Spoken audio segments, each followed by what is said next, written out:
पूरी शिव महापुराण को उठाकर देख लो, शंकर जी का कोई दुश्मन मिल जाए तो बता देना। पूरी शिव पुराण को देख लो, और जितनी शिव महापुराण की कथा तुमने अभी तक उठाकर सुनी हो, देखी हो, उसमें एक भी बता दो जो शंकर जी का दुश्मन। भस्मासुर शंकर जी का भक्त था, तारकासुर शिव जी का भक्त था, बाणासुर शिव जी का भक्त था, गजासुर शिव जी का भक्त था, शंखचूर्ण शिव जी का भक्त था, जलंधर शिव जी का भक्त था, रावण शिव जी का भक्त था। और जितने असुरों को उठाना, एक एक असुरों को उठा लीजिए, जितने राक्षसों को उठाना हो शिव महापुराण में से उसको उठाकर देख लो, एक भी शंकर भगवान का दुश्मन नहीं है, एक भी।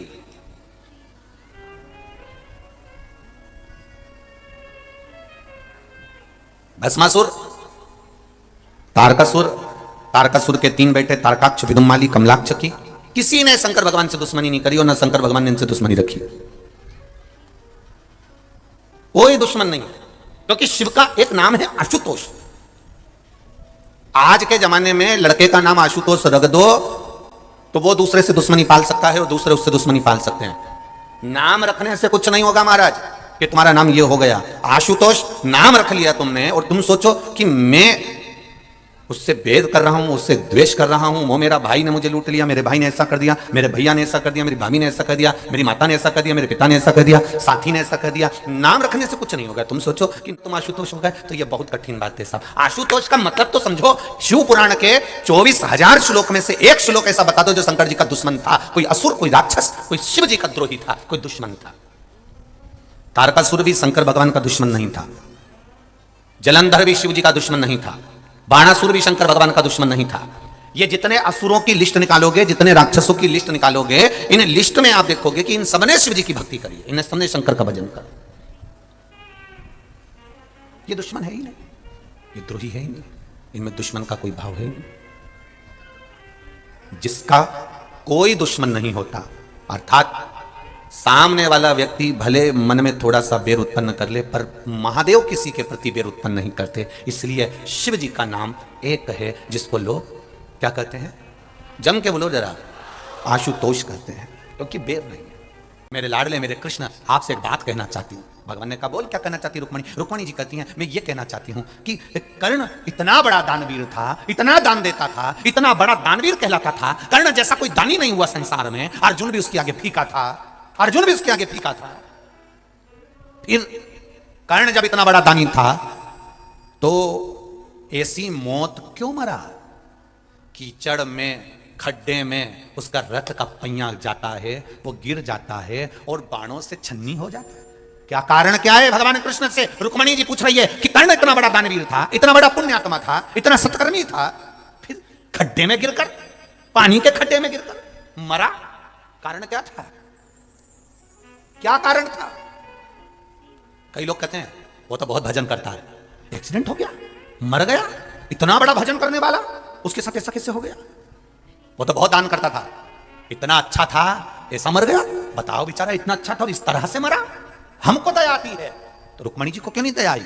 माता रुक्मणी के हृदय में यह बात पहुंच गई और रुक्मणी जी ने भगवान द्वारकाधीश से पूछा। आज हस्तिनापुर जाने से पहले आपको बताना पड़ेगा कि राजा कर्ण ने ऐसा कौन सा कारण कर दिया था जो राजा कर्ण इस तरह से मरा है। वो तो दानवीर था, पुण्यात्मा था, इतना दान देता था, इतना सत्कर्म करता था, फिर ऐसा क्यों मरा है? भगवान द्वारकाधीश ने कहा रुक्मणी तुम नहीं जान सकती, तुम्हें क्या बताऊं? नहीं, रुक्मणी जी बोली तुम्हें बताना पड़ेगा। तब भगवान कृष्ण ने कहा रुक्मणी एक कारण सुन। दानवीर है ना कर्ण, बहुत दानी है ना कर्ण, खूब दान देता है ना कर्ण, हाँ, तो उसकी मौत ऐसे कैसे हो गई? रुक्मणी, अभिमन्यु चक्रव्यूह के अंदर फंसा था, बाण उसके शरीर में लगे हुए थे, कौरव हंस रहे थे, कर्ण के चरणों में अभिमन्यु पड़ा हुआ था और अभिमन्यु ने कहा था राजा कर्ण से तुम दानवीर हो, मैं मर रहा हूं, थोड़ा सा पानी पिला दो, बस प्यास लग रही है, मरते समय मरना है मेरे को, निश्चित है। राजा कर्ण को गुस्सा आया। जो पानी की छाजल, छाजल जानते हो, एक कपड़े की होती थी, उसमें पानी भरा होता था। देखिए किस किसने देखी है वो छाजल? देखिए ट्रकों पे बहुत टंगी रहती है वो गेट पर, गर्मी के समय पर, उसमें ठंडा पानी रहता है, हवा में टांग दो तो कपड़े की होती है, उसमें पानी भरा होता है, ऊपर से ऐसा लगा होता है छाजल। अपन उसको आज के जमाने में कह दो बोतल पानी। राजा कर्ण के पास में पानी की बोतल रखी थी, छाजल पड़ी थी। अभिमन्यु ने कहा मुझे बहुत प्यास लग रही है, मैं मर रहा हूं, आप लोगों ने मुझे बाण मार दिया, मैं मर रहा हूं, पर प्यास लग रही है, पानी पिला दो, थोड़ा सा पानी पिला दो, थोड़ा सा पानी दे दो। दानवीर कर्ण, थोड़ा सा पानी दे दो। दानवीर कर्ण ने छाजल में लात मार दी, पानी की बोतल में लात मार दी, पानी की बोतल का पानी नीचे गिर गया। अर्जुन पानी को देख देख कर तड़प तड़प कर मर गया, मर गया। भगवान कृष्ण ने रुक्मणी जी से कहा, जिंदगी भर उसने सोना दान कराओ, दान करियो, चाहे हीरा दान कराओ, पर मरने वाले व्यक्ति को एक बूंद पानी नहीं पिला सका, तो इससे बड़ा पापी कौन होगा? जिस पानी को मांग कर अभिमन्यु मराए, उसी पानी के खड्डे में ये गिरकर मरेगा। ये कर्म का दंड है, भोगना पड़ेगा। ये कर्म का दंड है, भोगना पड़ेगा।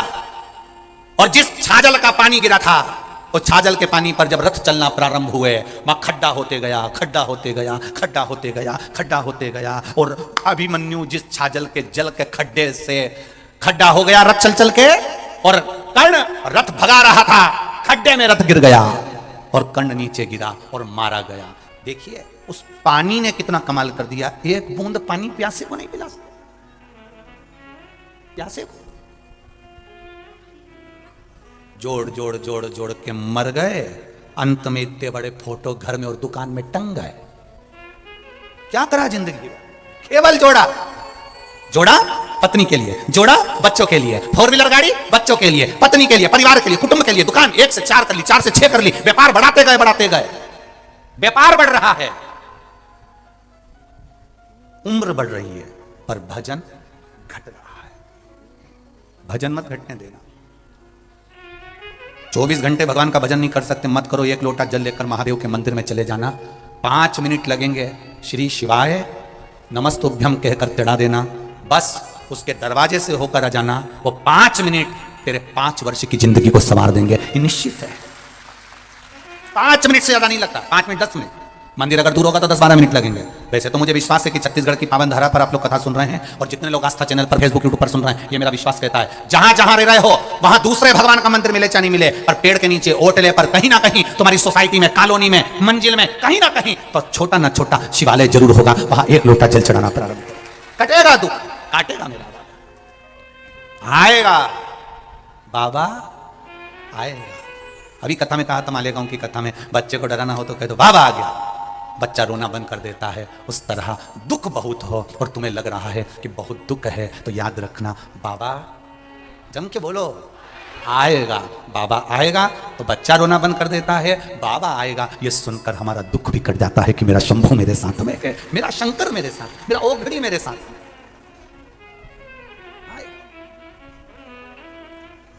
बुरे नहीं सकता। और जब वो आएगा तो जीवन का सुख अपने आप संवरता है, जब उसकी भक्ति बढ़ती है। एक राजा कर्ण के मरने का चरित्र कर रहा है कि एक मरने वाले व्यक्ति को पानी पिला नहीं सका, तो मरा भी ऐसा कि उसी खड्डे में डूबकर, उसी खड्डे में रथ का पहिया फंसकर पटक गया, नीचे गिर गया। कभी कभी हमारा धन, हमारी संपदा ही हमारा दुख का कारण हो जाती है।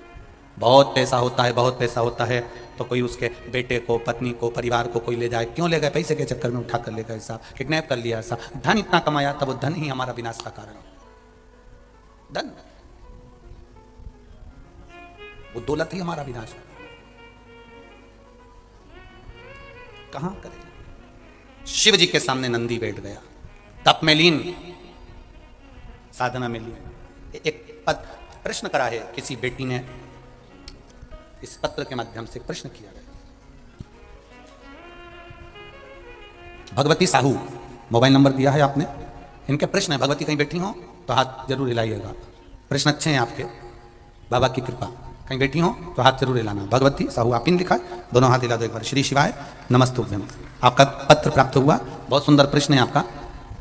गुरुजी, पशुपति व्रत में जो 6 दिए लगाए जाते हैं, उसमें बत्ती गोल लगाना चाहिए कि लंबी लगाना चाहिए? प्रश्न बहुत अच्छा है, एक बार जोरदार ताली बजाओ भगवती साहू के लिए, बहुत अच्छा प्रश्न है। हमने पहले भी कथा में कहा कि शंकर भगवान के मंदिर में पार्वती भी है, शिव भी है, दोनों विराजमान है। आप दोनों तरह की बत्ती शंकर के मंदिर में लगा सकते हो। जहां देवी के मंदिर में अकेली देवी होती है तो वहां पर फिर लंबी बत्ती का क्रम आ जाता है। पितरों की पूजन हो रही होती है, लंबी बत्ती का क्रम आ जाता है। पर जहां पर देवाधिदेव महादेव भी हैं, पार्वती भी है, वहां आप गोल भी बत्ती समर्पित कर सकते हो, लंबी भी बत्ती लगा सकते हो, उसमें कहीं दोष नहीं आएगा। फिर आपने वर्णन करा 5वां व्रत पूर्ण होने पर 108 पुष्प या चावल बेलपत्र चढ़ाते हैं। सबको एक साथ चढ़ा देना चाहिए कि एक एक करके चढ़ाना चाहिए? वैसे शास्त्र रीति के अनुसार पशुपति व्रत में जो 5वां सोमवार पूर्ण होगा और आप 108 अगर कोई वस्तु चढ़ा रहे हो तो एक एक कर श्री शिवाय नमस्तुभ्यम, श्री शिवाय नमस्तुभ्यम एक एक कर चढ़ाना चाहिए। एक साथ हाथ में लिया और एक साथ नहीं चढ़ाना, एक एक कर समर्पित। बहुत अच्छा प्रश्न है। एक प्रश्न जो आपने किया था उसका उत्तर इस कथा में चल रहा है, नंदी वाला जो प्रश्न आपने तीसरा करा है उसका उत्तर इस कथा में चल रहा है। ये आप कहते हो कि मंदिर से जाते समय नंदी के कानों में कहकर चले जाओ। बैठिए बैठिए बैठिए बैठिए। बहुत सुंदर प्रश्न है आपके, बहुत भाव से और आनंद से आपने करा और जनमानस के कल्याण के प्रश्न है। ये केवल आपके लिए नहीं है, ये सबके लिए इतने जोरदार प्रश्न है। जो गलती भी करते होंगे तो उसको सुधार सकते। आपने कहा कि नंदी के कानों में कहना चाहिए। लोग हंसते हैं, कहते हैं बताओ वो नंदी के कानों में भगवान को कहना चाहिए। वैसे तो हम आपको एक बात बताते हैं कि दुनिया के लोग किसी दूसरे धर्म की कभी हंसी नहीं उड़ाते। दुनिया के लोगों को दूसरे का धर्म अच्छा लगता है। दुनिया के लोग सबसे ज्यादा हंसी उड़ाते हैं तो हमारे सनातन धर्म की ही उड़ाते हैं और उसे खुद उड़ाते हैं, दूसरा उड़ाने वाला नहीं होता। दूर के ढोल हमें समझ में आते हैं, उसका धर्म हमें समझ में आ गया, उनका क्या ऐसा है, आओ कुछ नहीं, उनके धर्म में ऐसा है। कितना आनंद हमें दूसरे के धर्म में लग रहा है और हमारा सनातन धर्म हमको बुरा लगता है। हमारे सनातन धर्म हमें बुरा लगने लगा। अरे भाई, लोग कहते हैं कि नंदी के कान में कहते हो, ये कोई हमारे पुराणों में या शास्त्रों में लिखा है? भगवती बहन साहू, आपको धन्यवाद देना चाहूंगा और एक बात कहना चाहूंगा।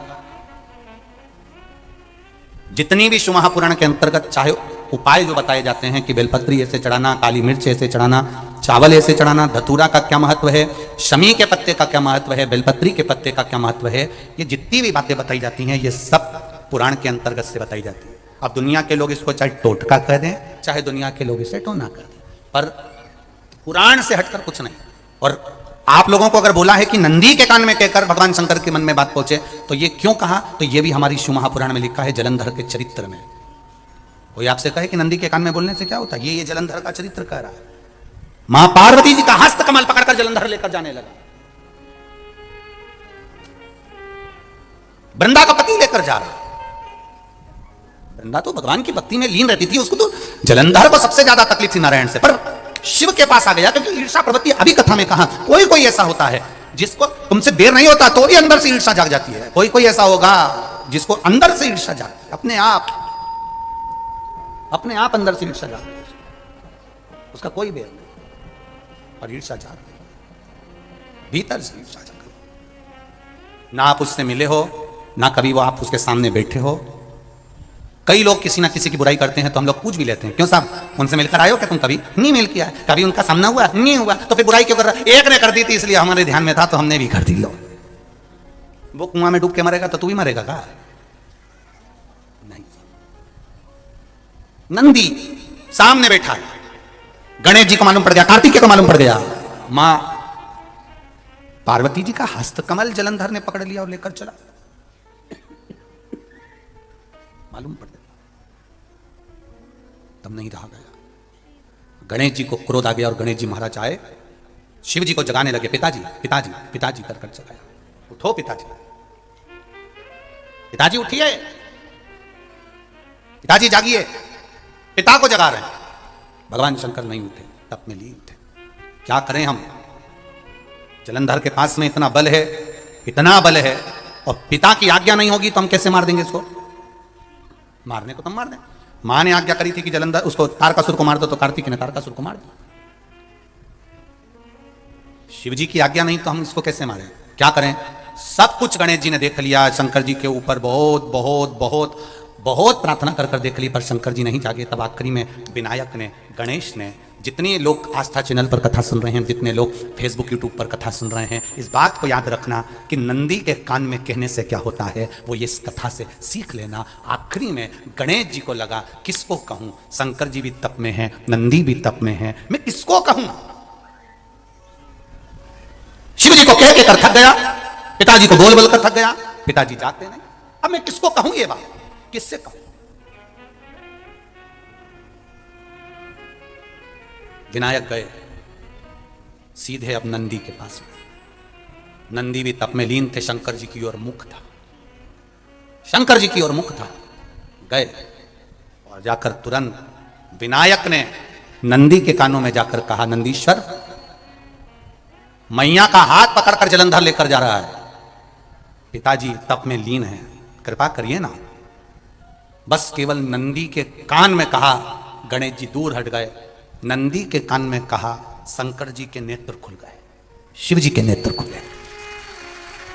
ध्यान देना जरा, इस शिव महापुराण की, आशुतोष शिव महापुराण की कथा, जो कथा यहां कही जा रही है, यह कथा पहले के चरित्रों में सुनने को नहीं मिली होगी। जरा ध्यान देना इस संवाद पर, जितने लोग आस्था चैनल पर, जितने फेसबुक यूट्यूब पर सुन रहे हैं। सनातन धर्म की हंसी उड़ाने वाले कह देते हैं नंदी के कान में कहने से क्या होता है, नंदी के सामने जाकर बोलने से क्या होता है, नंदी के पास बैठकर बोलने से क्या होता है, नंदी के पास बैठकर शंकर जी का मात्र दीदार करने से क्या होता है, दर्शन करने से क्या होता है। वो अच्छे से समझ लेना, जो लोग सनातन धर्म पर उंगलियां उठाते हैं वो अच्छे से समझ लें इस बात को।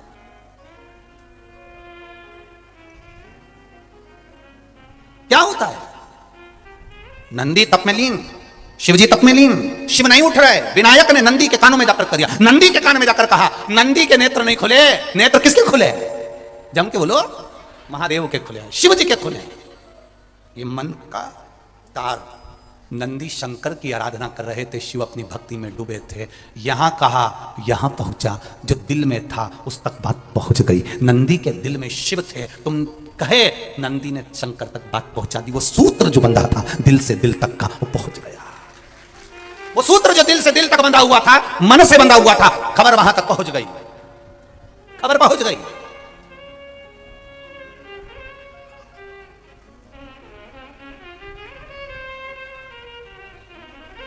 हम कई बार कहे आपको, आप लोगों ने सुना होगा शिव महापुराण में कि बहुत दुख हो जिंदगी का, बहुत दुख, तकलीफ। जैसे वो बहन ने लिखा, मेरे कर्जे में लदालूम हो गई, तकलीफ पड़ गई, शरीर का रोग था, 15-20 साल हो गए, आराम नहीं, बेटे भी व्यसन में डूबने लगे, क्योंकि कर्जा बढ़ गया। टेंशन में रहेगा आदमी तो गलत संगत की ओर चला जाता, व्यसन में आदमी पड़ने लगा केवल टेंशन के चक्कर में। और आखिरी में हुआ क्या, शिव तत्व को जाना। आपसे भी निवेदन है, जब दुख की घड़ी अपार हो, समस्या बड़ी हो, बहुत तकलीफ हो, बहुत कष्ट हो, एक लोटा जल जब महादेव को चढ़ाने के लिए जाओ, चढ़ाकर 2 क्षण मंदिर के अंदर नंदी के पास 2 क्षण बैठकर मेरे महादेव को निहारना, अपने दिल की बात उसके पास में बैठकर नहीं भी कहोगे ना, तो नंदी के पास मात्र बैठ भी गए, उस नंदीश्वर के पास मात्र बैठ गए, तो वो तुम्हारे दिल की बात समझ जाएगा। कभी कभी बेटे के पास माता पिता मात्र बैठते हैं और बेटे का चेहरा देखकर माता पिता समझ जाते हैं कि बेटे को तकलीफ क्या है। बोलो सही है कि गलत है। बेटा नहीं कहता कि मेरे को कर्जा हो गया, बेटा नहीं कहता कि मैंने डब्बे में लगा दिया, बेटा नहीं कहता कि मैंने शेयर मार्केट में लगा दिया, बेटा नहीं कहता कि मेरा जमीन में पैसा डूब गया। मात्र बेटा बैठा है अपने माँ बाप के पास में, और माता पिता ने बेटे का चेहरा देखा और उतने में समझ गए कि बेटे को तकलीफ क्या है, बेटे को कष्ट क्या है,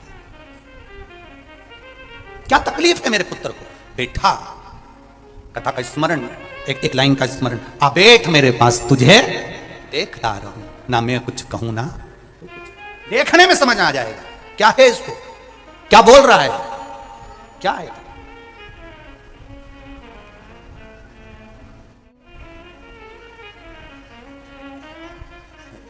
उसको केवल कहने का एक भाव, नंदी के पास बैठ जा, है दुख, अपार दुख है, अपार तकलीफ है, कष्ट है, बीमारी है, रोग है। डॉक्टर ने कह दिया लीवर किडनी बेकार हो गया, डॉक्टर ने कह दिया कैंसर हो गया, डॉक्टर ने कह दिया ये तकलीफ ज्यादा हो गई, शरीर में गांठ पड़ गई, हो गया ना, शरीर है ना, हो गया।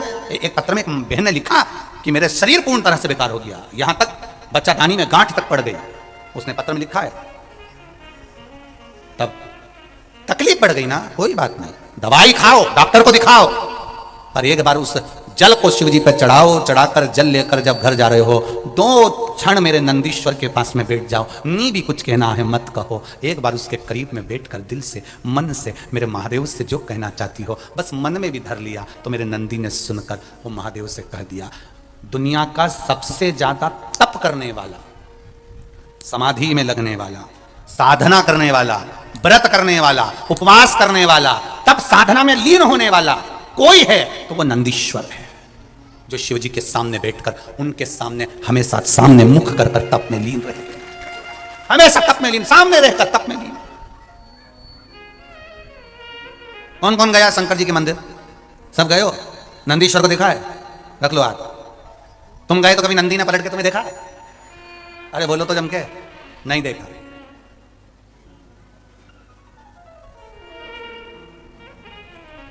कौन सी कलर की साड़ी पहन के आई, कभी नंदी ने पूछा? नहीं पूछा। पलटा? नहीं। केवल एक टकटकी है उस नंदी की, वो है देव अधिदेव महादेव। नंदी की कथा कहती है, जब हम शिव महापुराण में जाएं, भगवान की कथा में जाएं, मंदिर में जाएं, नंदी हमको सीख देता है कि तुम्हारा ध्यान दूसरी जगह नहीं जाना चाहिए, मैं शिव को देख रहा हूं, तुम भी शिव का दीदार कर कर जाइए। कुछ नहीं देखना, कुछ नहीं,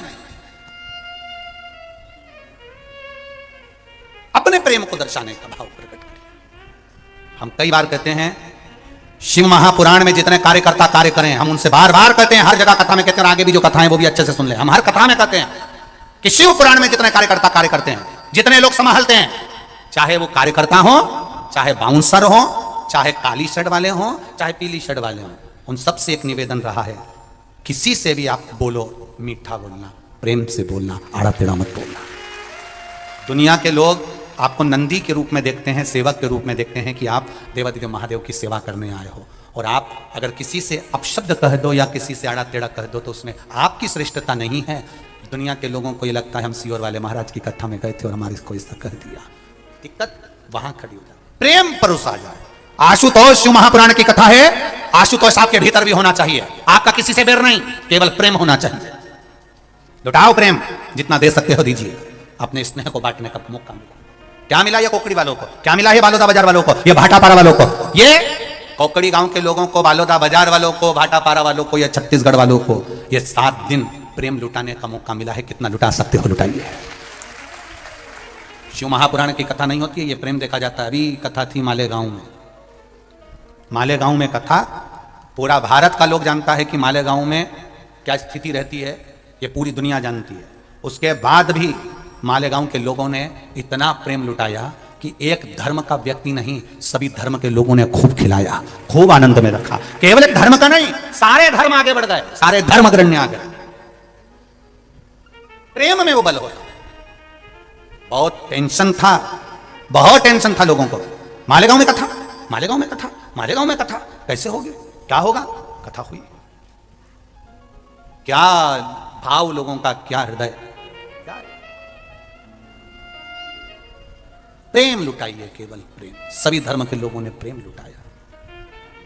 अभी ये कथा पूरी होना है, ये कथा पूरी होने के बाद में 13 जनवरी से कानपुर में कथा होना, पर भीड़ को देखते हुए जो कथा 13 जनवरी से कानपुर में थी, वहां परमिशन नहीं दी गई है, इसलिए वो कथा 13 जनवरी की कैंसिल कर दी गई है।